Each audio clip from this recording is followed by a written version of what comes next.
The letter was brief, yet when King Charles finished reading its closing lines, his face grew stern. Meghan had not merely sought to rejoin royal duties. She had requested temporary recognition under a guarded designation tied directly to Catherine's forthcoming role. The king set the letter down, stood from his desk, and commanded the doors be sealed. What unfolded was not dialogue. It marked the start of a reckoning within the palace. Before we examine what this truly signifies for the institution, ensure you're subscribed so you don't overlook any developments. Charles remained motionless as attendants departed. Clarence House had begun its day with typical schedules, foundation activities, and standard files. Yet the final document contained a request that pierced through every restraint protocol's demand. Meghan sought re-entry using the title Princess of Wales Deputy, a restricted designation permitting an appointed working royal to act for Catherine during medical challenges or unavailability. Put simply, it was authority derived from the future queen without requesting authorization. The king examined the proposed responsibilities again: official engagements, charitable endeavors, household representation, protective clearances, standing beside principal royals. Meghan was not proposing peripheral involvement. She wanted direct access to Catherine's domain, while the princess maintained her wellness. Charles removed his spectacles, positioned them beside the letter, and stated that Catherine's temporary difficulties would not provide leverage for opportunism. His tone remained measured, yet tension filled the space. Charles grasped the implications. Catherine's standing had developed across years of commitment, discipline, and credibility. Allowing someone else to assume her designation would imply her influence could be detached from her person and transferred to anyone exerting sufficient pressure. Then the scheme became apparent. A marked section revealed Meghan's team had prepared media statements in California. The messaging spoke of bridge building, responsibility, and forward-thinking service as if agreement had already been secured. Charles recognized the strategy. Agree, and Meghan returned with institutional power. Decline openly, and critics would label the crown as unkind. The manipulation was sophisticated, calculated to exploit the monarchy's greatest vulnerability: its obligation to appear both compassionate and constant. The king felt a surge of frustration, mixed with something closer to disappointment. He had extended bridges after the departure, maintained channels of communication, despite the public statements and televised interviews. Now those gestures were being weaponized against the very institution he was sworn to protect. William appeared shortly following an immediate summons. He found his father near the fireplace, holding the petition without utterance. The prince sensed this transcended routine domestic disagreement. Charles offered no pleasantries. He gazed at William and inquired, "Is Catherine aware of this?" William's response altered everything. Catherine had reviewed it and identified the specific language. Those terms had been discussed before, during a confidential encounter the family assumed had concluded. The prince's jaw tightened as he spoke, his usual composure fracturing slightly. He explained that Catherine had awakened that morning to alerts from her private secretary, who had intercepted communications, suggesting the proposal was already circulating among certain media contacts. She had read the document twice, William said, each time growing quieter, which those who knew her understood signaled deeper distress than any outburst. To comprehend why those particular expressions affected Catherine so profoundly, the palace initially needed to confront what each participant risked if Meghan's strategy succeeded. For Charles, the request questioned his sovereignty and his judgment as the newly established monarch. Every decision in these early years would set precedents that could either strengthen or undermine the crown for decades. For William, it endangered his spouse, the woman who had stood beside him through relentless scrutiny and who had earned her position through unwavering dedication. For Catherine, it resurfaced something she had kept private, a conversation from years past that had seemed insignificant at the time, but now revealed itself as reconnaissance. And for Meghan, it meant what she perceived as her ultimate opportunity to regain royal standing. The guarded title exceeded mere ceremonial words. It possessed legacy, validity, and nearness to authority. Whoever retained it could influence how the institution appeared at its most fragile point, when Catherine's reduced schedule had created what some might perceive as a vacuum. In Meghan's calculation, that vacuum represented opportunity. In the palace's assessment, it represented a fundamental misunderstanding of what royal service actually required. Catherine held the proposal, as William observed her shift in demeanor. The designation for the heir's consort belonged exclusively to that individual, yet the guarded form underneath had a narrower function. It enabled an appointed working royal to handle specific responsibilities, without acquiring Catherine's status, personal standing, or position. Charles and the prince had never employed it openly, because even restricted application could generate uncertainty regarding authentic representation. The public, they knew, would struggle to distinguish between Catherine herself and someone acting in her capacity, and that confusion could erode the clarity essential to the monarchy's function. Catherine did not express rage when she ultimately spoke. She conveyed exhaustion. She posed to William why each period of vulnerability became a perceived opening for someone different. Her limited workload had been established to safeguard her well-being and relatives, not to welcome another into her office. The princess set the document on the table between them, her fingers trembling slightly, though whether from anger or fatigue, William could not determine. She reminded him that during her most challenging moments, she had never sought to diminish another's role or capitalize on their absence. The contrast, unspoken but clear, hung in the air between them. William struggled masking his indignation. He reminded Catherine that Meghan's request was not recognition of her significance. It was seeking to leverage the recognition, credibility, and regard Catherine had earned through work. The future king understood the distinction's weight. Once the crown permitted her role to be divided from her identity, that divide might persist indefinitely. Future consorts could find themselves vulnerable to similar encroachments, their positions treated as transferable commodities rather than earned stations. The institutional damage would extend far beyond this single incident. Charles experienced betrayal from a separate angle. The king had maintained one confidential family pathway because reconciliation remained conceivable. He had taken calls at odd hours, accommodated requests for private conversations, and resisted the advice of courtiers who counseled complete separation. Now he dreaded that openness had been mistaken for vulnerability. His receptiveness had afforded Meghan an entry point for issuing a demand with constitutional consequences. In his most private thoughts, Charles wondered whether his desire to be a peacemaking father had compromised his obligations as sovereign.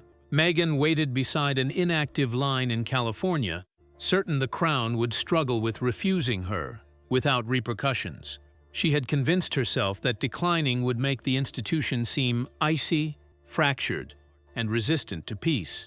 Her commitment originated from desperation, yet commitment persisted nonetheless.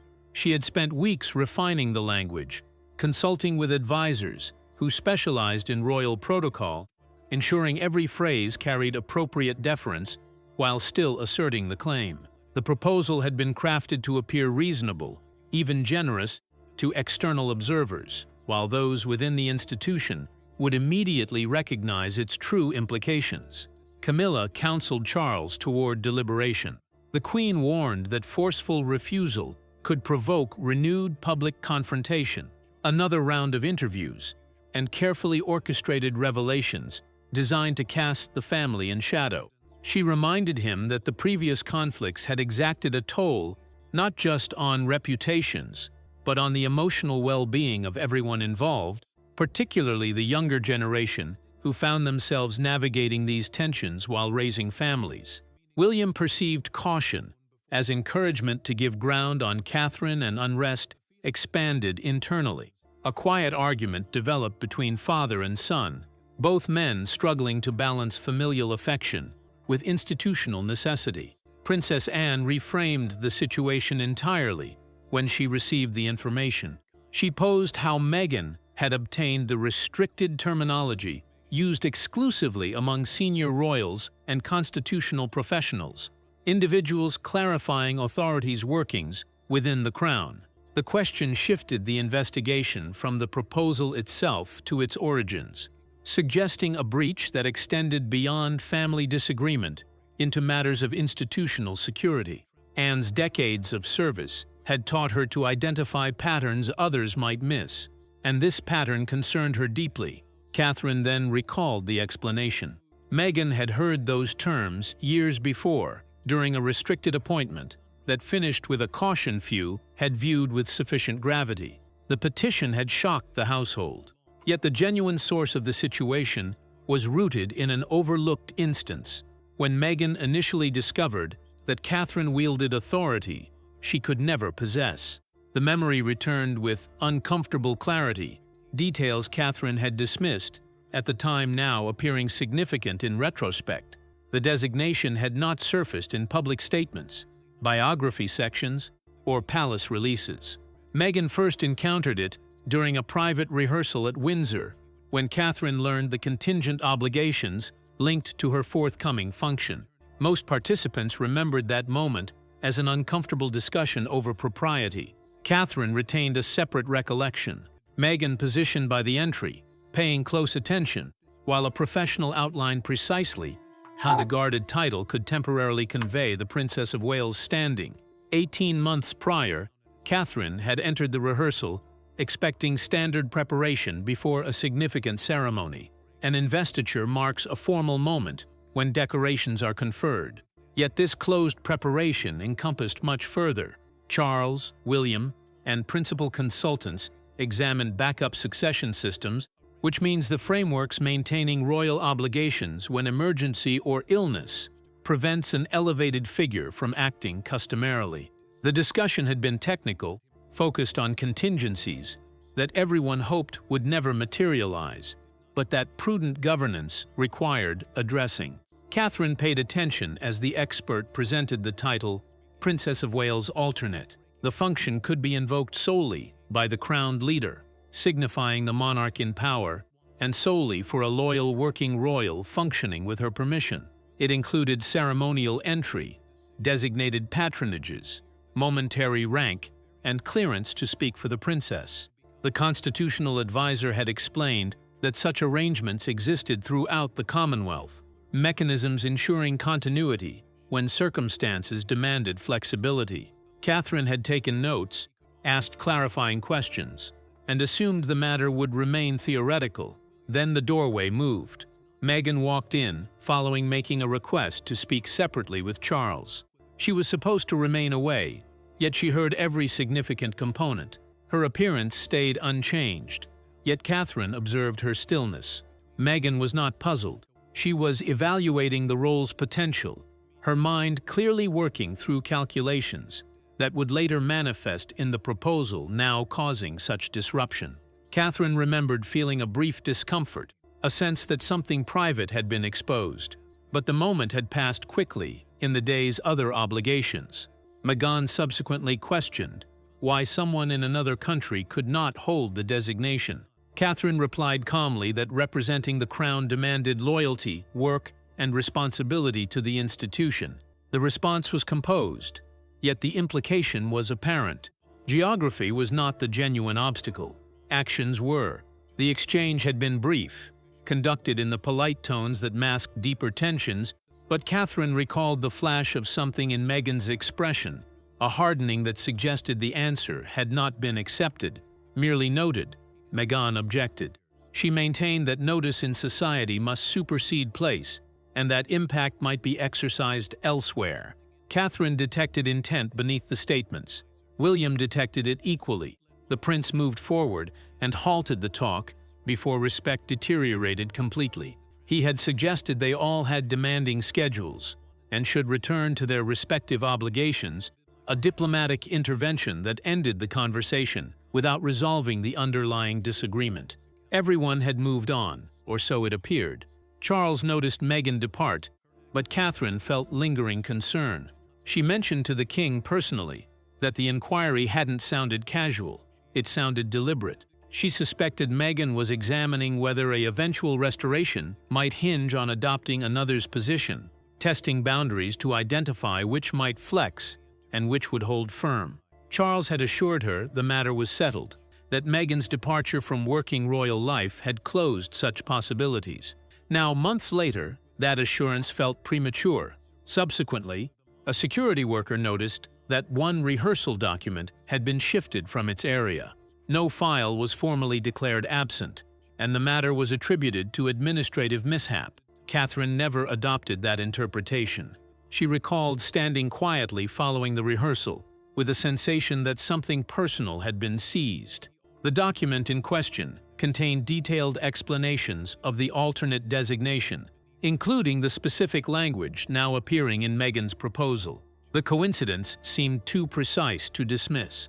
Now Anne retrieved the former surveillance documentation. It demonstrated Meghan had occupied 11 unexplained minutes exterior to the constitutional briefing space, time unaccounted for in the official schedule that should have had her elsewhere entirely. The security footage showed her entering a records room adjacent to the briefing area, remaining inside beyond any reasonable time frame for casual presence, then emerging with her posture suggesting purpose rather than curiosity. Anne's connections within palace security had preserved the footage despite standard protocols that would have erased it, a precaution born from instincts honed over decades.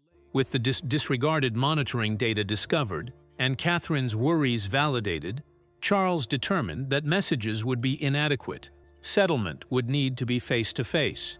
There were no media, no spokespeople, and no intermediaries between them. Charles permitted one confidential video discussion, allowing Meghan to share her reasoning, to explain herself directly, rather than through carefully crafted statements.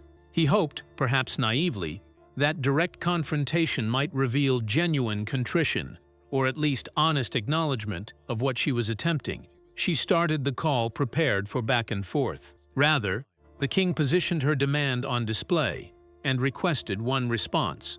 Why did she reference Catherine's guarded designation without Catherine's knowledge? The question was direct, stripping away diplomatic niceties to address the central violation. Meghan paused, took breath, and delivered a statement that converted his irritation into something substantially more profound. She claimed that she had believed Catherine would eventually understand, that women supporting women meant sharing burdens and opportunities alike, that the monarchy needed to evolve beyond possessive attitudes toward titles and roles. Charles maintained William in the vicinity, but concealed as the encrypted discussion commenced from Windsor. The link removed recording possibility, external access, and personnel inclusion, ensuring complete privacy that could never be breached or leveraged later. The king communicated his standards right away. This centered on constitutional limits, indicating the guidelines managing royal power distribution, not about individual healing or familial restoration. He needed Meghan to understand that her proposal had crossed from family dynamics into matters of state. Meghan rejected that separation. She maintained she was not taking Catherine's person. She asserted she was offering safety, while the princess had decreased visibility. The framing was deliberate, casting herself as helpful rather than opportunistic, as though the proposal represented solidarity rather than encroachment. Charles recognized the rhetorical strategy, the carefully chosen words designed to make opposition appear unreasonable, even cruel. He had encountered similar tactics in political negotiations, but experiencing them from family created a different kind of pain. Charles inclined forward and countered with language terminating any prospect of settlement. Protection, he stated, does not commence via leveraging another woman's circumstances. His voice carried an edge that those who knew him understood, signaled the end of patience. He explained that Catherine's reduced schedule reflected medical guidance and personal choice, not institutional vacancy requiring filling. The role of Princess of Wales continued, whether Catherine appeared publicly daily or retreated entirely from view, because the role attached to her person, not to a schedule of engagements. Meghan's frustration surfaced. She discussed worldwide reach, humanitarian efforts, public impact, and potential to refresh an entity she felt had discarded her. She said the household had overlooked her advantages, the platforms she could access, the demographics she could engage, the modern approach she represented. The appeal was no longer framed as assistance. It resembled compensation she felt entitled to, payment for perceived injuries and lost opportunities. Her voice rose slightly, passion overcoming the careful control she had maintained. Charles remained motionless when Meghan identified the function as dormant authorization. Then the king struck the surface once with his hand, a rare display of emotion that startled even William in the adjacent room. Catherine, he proclaimed, was a being, not a void. Her function could not be viewed as unoccupied, simply because she needed respite from official appearance. The statement carried moral weight beyond constitutional argument, asserting Catherine's dignity as fundamental and non-negotiable. Meghan ultimately shared the origin of her assurance. A retired palace personnel had supported rebuilding the terminology and had assured her the function might be granted without Catherine's approval. The admission was significant, confirming that the proposal had not emerged from isolated imagination, but from guidance by someone with institutional knowledge. The statement authenticated the leak Anne had anticipated and exposed the plan as a deliberate attempt, not an earnest solicitation. Charles felt a cold clarity settle over him as he realized the extent of the coordination involved. William entered into perspective, his presence on camera deliberate and calculated. The prince communicated to Meghan that the constitutional argument was flawed and that no crowned authority might occupy Catherine's function contrary to her choice. His tone was harder than his father's, less concerned with maintaining bridges than with establishing boundaries. He reminded Meghan that she had departed from royal service by choice, that the decision had been respected despite the damage it caused, and that departure meant relinquishing claims to roles and designations. Her countenance hardened. She comprehended then that the relatives understood she had gotten guidance from an individual previously trusted in the organization. The realization that they had traced her sources seemed to shift something in her calculation. Charles quieted his tone and gave one ultimate possibility. "Withdraw the plan quietly," he said, "and the household would not bring the action to public attention." The offer represented mercy she had not extended to them, an opportunity to retreat with some dignity intact. Meghan declined. She maintained the realm would ultimately desire her beyond what it wished to show, that public opinion would eventually force accommodation, regardless of institutional resistance. The king shut the document and ended the interchange without further comment. He commanded his chief aide, the premier administrator of his communications, to sever every casual connection to Meghan's restoration. Before the monitor darkened, she voiced one parting statement. Her organization was prepared to share the plan publicly, to take the confrontation beyond private channels into the court of popular opinion.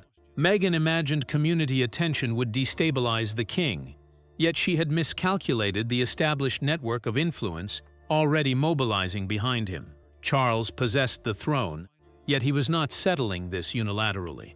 William managed Catherine's household operations and controlled significant resources and relationships built over years. Anne safeguarded principles of royal work, her reputation for uncompromising service, lending moral authority to their position, and Catherine possessed the authorization Meghan might not circumvent, the authentic standing that no proposal could replicate or transfer. Throughout a nighttime gathering at Windsor, the quartet examined the petition section by portion. What started as one designation topic rapidly developed into a judgment on whether Meghan maintained reliability for any institutional responsibilities, obligations, or standing. The conversation extended past midnight, each participant contributing perspective shaped by their distinct relationship to the crisis. Charles assembled the confidential family meeting with no outside professionals. He desired candor prior to regulations taking effect. A family meeting was a casual gathering of elevated royals, not an official tribunal, yet its verdicts might inform the orders produced afterward. William clarified that Catherine's guarded designation belonged to her operation, indicating it could not be granted without consent from the crowned authority, the inheritor, and the princess personally. He had prepared documentation supporting his argument, constitutional precedents and legal opinions that reinforced the institutional barriers Meghan's proposal attempted to breach. Catherine attended with fingers interlaced, while participants evaluated force, customs, and effects. She had dressed simply, worn no jewelry beyond her wedding band, presented herself as the woman behind the title rather than the title itself. When the king inquired her preference, she responded right away. Her designation could not function as an entrance for someone who had undermined her repeatedly, then came back just when institutional power became desirable. The statement was clear, unambiguous, leaving no room for misinterpretation. Charles sensed Harry's heaviness in each statement. An unchanging refusal could eliminate his remaining possibility of rebuilding some bond with his junior offspring. The king's expression betrayed the internal conflict, the perpetual struggle between father and sovereign. Catherine perceived the struggle in his appearance. She mentioned kindly that he must conclude as crowned authority, not simply as parent. Understanding toward one boy might not sacrifice another member's self-esteem. Her words gave him permission to prioritize duty, releasing him from the impossible demand of satisfying both roles simultaneously. William's self-restraint fractured following. The heir observed that all accommodation had grown into the basis for increased demands, that each gesture of reconciliation had been met not with gratitude but with escalation. Anne supported. She reminded Charles that working in the crown was established on obligation and duty, not advertising or emotional demands. Meghan was not able to depart the framework, assault its guidelines, and subsequently request function inside it. The logic was irrefutable, though the emotional cost of accepting it remained significant. Anne subsequently opened a reviewed inspection information. Analysts had monitored the wording distributed to Meghan to a retired media official who formerly engaged with multiple royal households. The representative had preserved confidential preparation files, well following her departure from household position, a violation of protocols that should have prevented such retention. Her subsequent disclosure was far grimmer. Recorded conversation archives revealed current interaction between that representative and someone on Meghan's personnel, exchanges that demonstrated calculated planning over many weeks. The guarded designation was not stumbled upon. It had been deliberately recreated, researched, and refined through someone with insider knowledge. Charles traversed the area and unsealed a container containing earlier household papers. He extracted an image of Harry and Meghan, examined it for extended seconds, then positioned it reversed, a symbolic gesture that acknowledged painful necessity. Catherine refused agreement. William affirmed her. Anne advocated a permanent limitation. The king finalized a composed order, stating the designation was non-transferable. The document was brief but comprehensive, closing every potential loophole and alternative interpretation. Subsequently, a communications expert delivered severe information. Meghan's plan had currently moved to an American station, leaked precisely as she had threatened. The household had finished its settlement in secrecy, yet Meghan's exposed plan guaranteed that its ramifications would develop before the general population. The announcement emerged before sunrise in Britain. A broadcast explained Meghan's offer as caring help to Catherine throughout a demanding time, deliberately sidestepping the designation's genuine implications. In seconds, pundits celebrated the proposal as making peace, as evidence of Meghan's desire to heal family rifts and contribute meaningfully. The coverage was sympathetic, portraying her as extending an olive branch that the palace would likely reject out of spite or rigidity. Yet in the palace, nobody perceived caring. Charles recognized strategy. William recognized assault on his spouse. And in California, Harry discovered the plan had been created without his complete involvement, that decisions affecting his family relationships had been made and executed with only cursory consultation. Charles perceived the hazard right away. The released article depicted Meghan as prepared to accept temporary institutional employment, yet it withheld the requested rank, security clearances, designation authorization, and influence over particular patronages. Rank indicated the formal placement deciding where royals positioned and their rating at official moments. Absent these aspects, The plan seemed generous. Including them, it developed into a grasp for authority. The household experienced a difficult determination. Disregard would permit Meghan's interpretation to get solidified as established knowledge, to become the accepted narrative that would shape public opinion indefinitely. A thorough reply might safeguard Catherine, yet it could potentially expose private information concerning her well-being and decreased presence.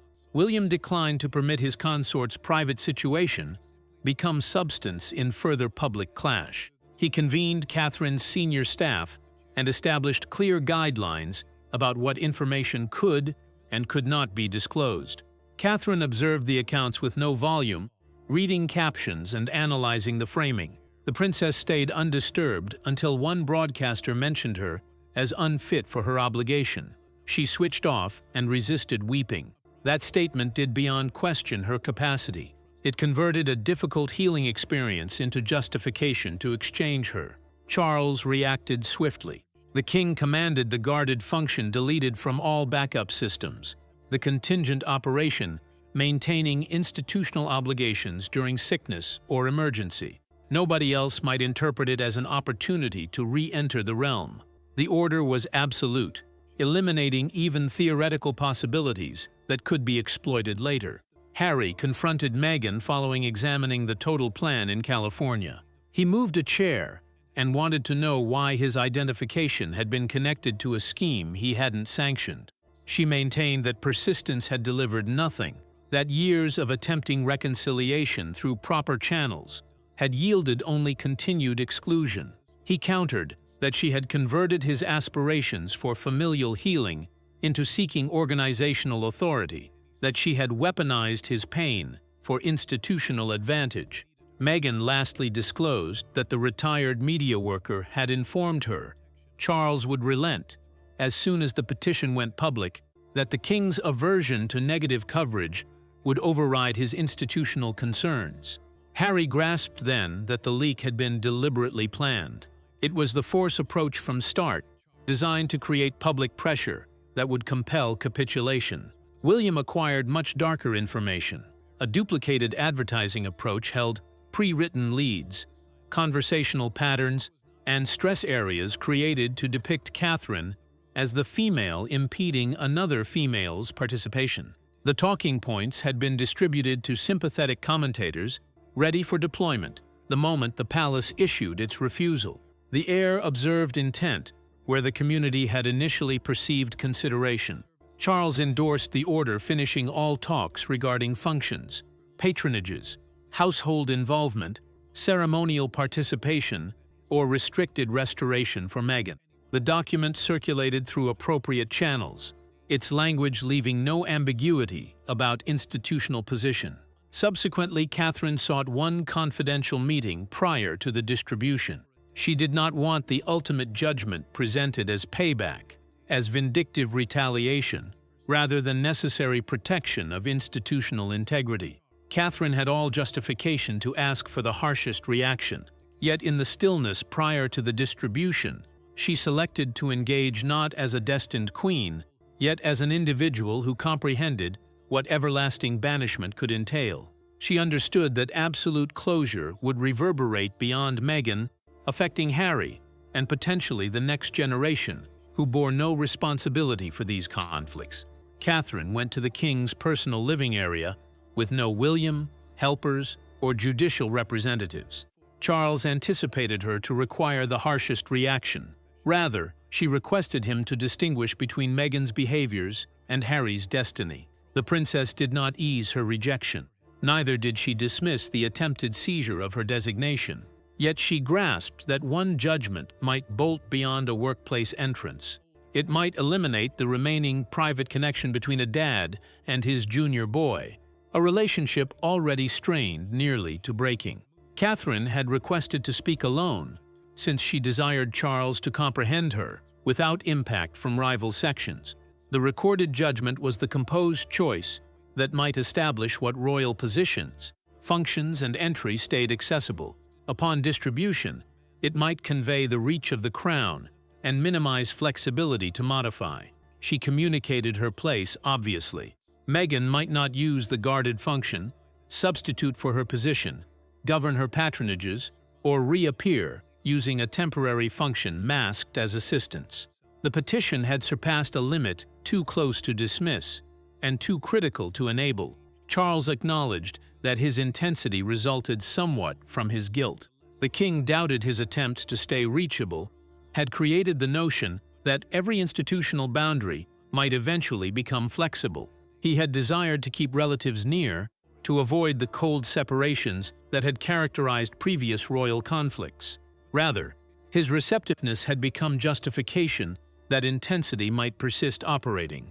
Catherine did not defend that misstep. She communicated that care absent restriction turns into acceptance. Yet she additionally cautioned that punishing Harry for a plan he had not wholly grasped might replicate the identical harm in a distinct manner.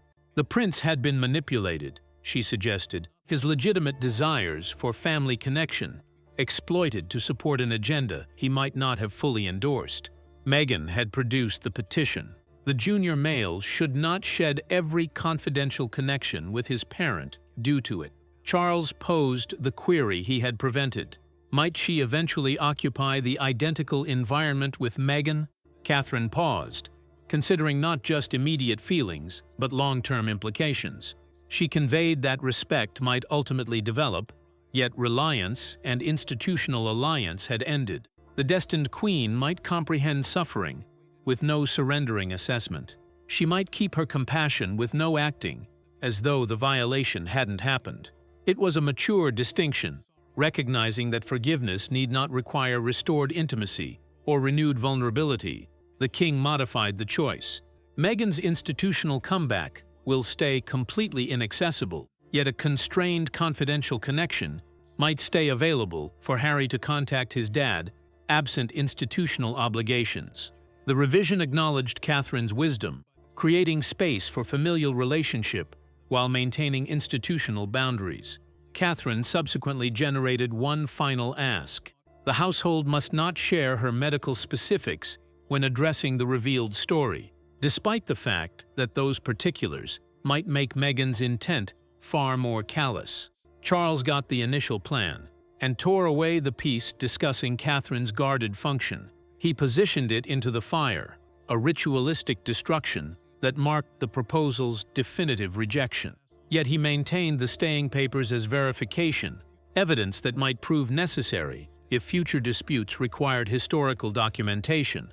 When she exited, the king thanked her for safeguarding the realm and the part of his character that desired to interact with his junior boy once again. Her intervention had provided a path forward that honored both duty and humanity. By daybreak, Catherine's function had been shielded, and Meghan's entrance had been barred, yet the world hadn't yet absorbed the statements that might clarify the whole incident.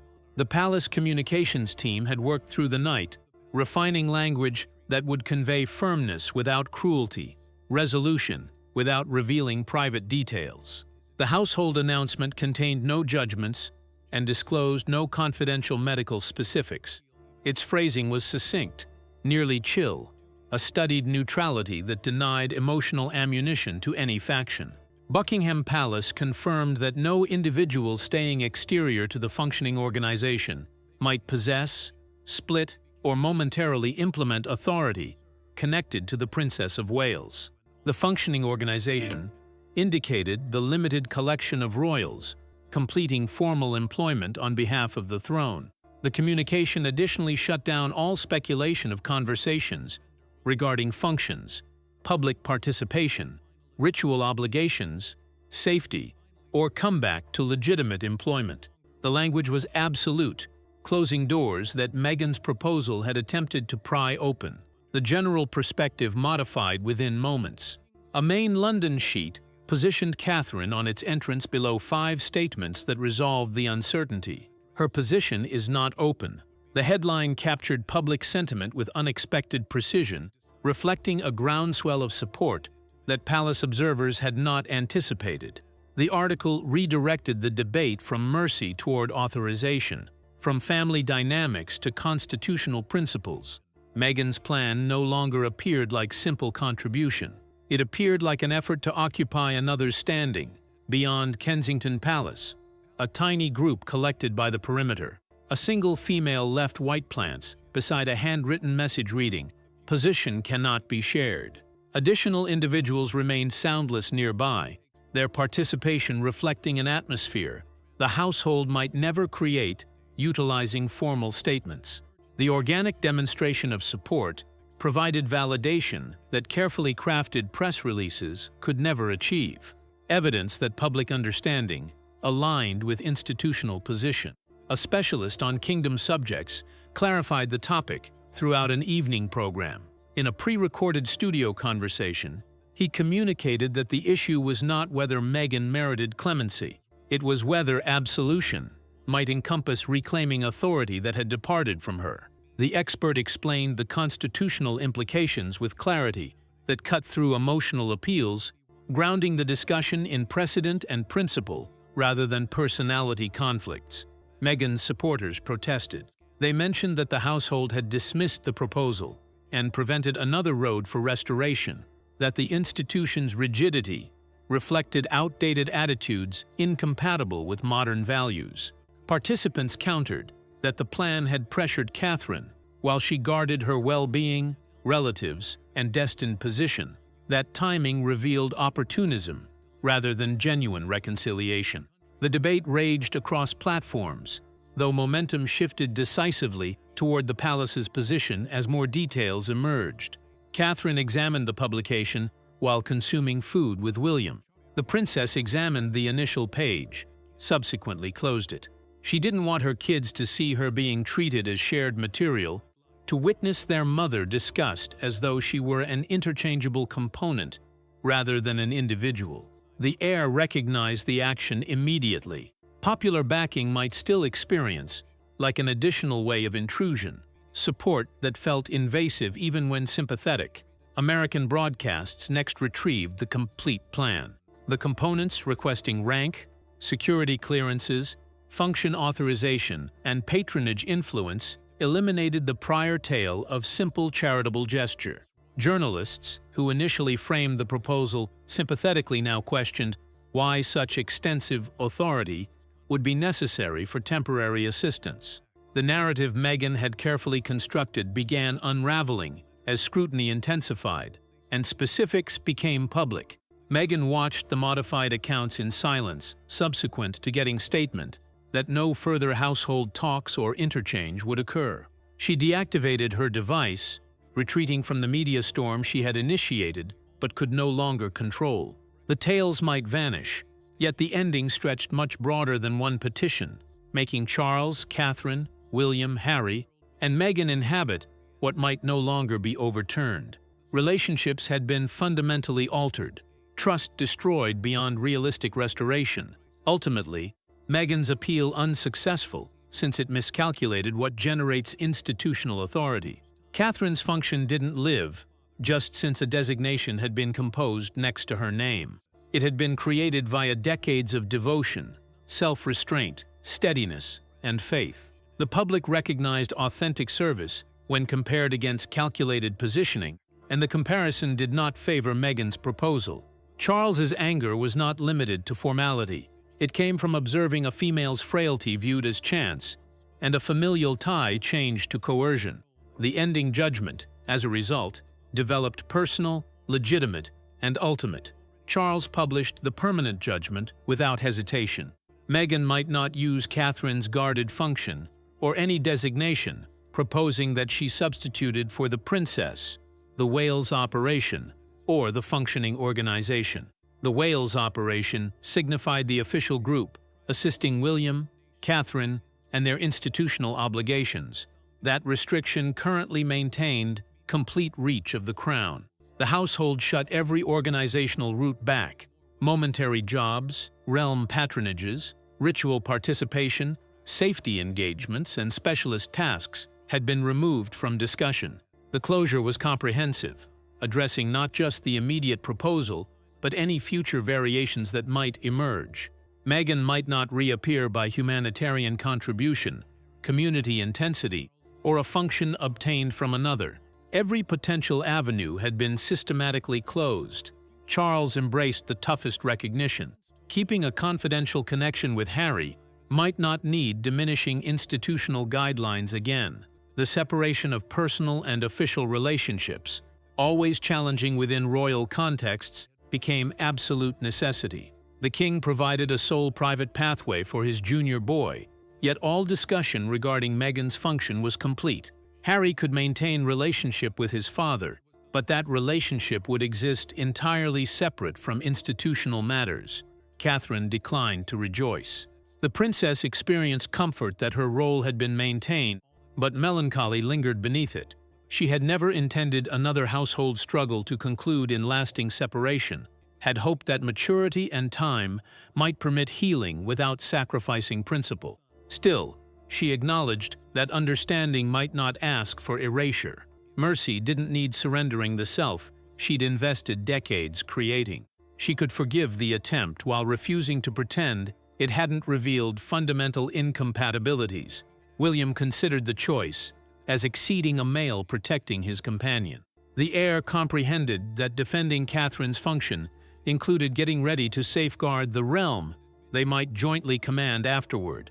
His dedication turned simultaneously individual and legitimate, personal love reinforcing, rather than conflicting with institutional duty. The crisis had clarified for him the inseparability of his roles as husband and future king, demonstrating that protecting one inherently protected the other. Harry encountered a challenging reality. His desire of coming back jointly with Meghan to working kingdom existence had terminated. The finality was absolute. Removing possibilities he had perhaps unconsciously preserved, despite all evidence suggesting their impossibility. All upcoming restoration might occur simply as a junior and affiliate, not via appointments, functions, clearances, or public arrangement. The limitation was clear, but also created space within which relationship might cautiously rebuild. Meghan encountered a matter impact could not adjust. Achievement away from the realm might not recreate standing inside it. She had built substantial platforms, commanded significant attention, generated considerable influence in various spheres. Yet none of that translated to institutional position within the monarchy she had departed. The guarded function delivered no method, since the reliance underneath might never be obtained. Trust, once comprehensively destroyed, could not be restored through proposals or public relations strategies. Charles afterwards assembled Catherine and William in the location where he'd initially gotten the plan. The setting was deliberate, creating continuity between crisis and resolution. The king positioned the endorsed judgment into a locked compartment, switched the fastening, and expressed that the event was complete. The gesture marked official conclusion, though all present understood that emotional aftermath would persist far longer than administrative resolution. Meghan's action had not harmed Catherine. It established her distinct position, paradoxically strengthening what it had attempted to undermine. The princess emerged from the crisis with enhanced public support and clearer recognition of her irreplaceable role. Charles' intensity developed into a limit, his anger transforming into firm boundaries that would govern all future interactions. William's steadiness developed into an assurance, his unwavering support for Catherine, demonstrating the partnership that would characterize their eventual reign.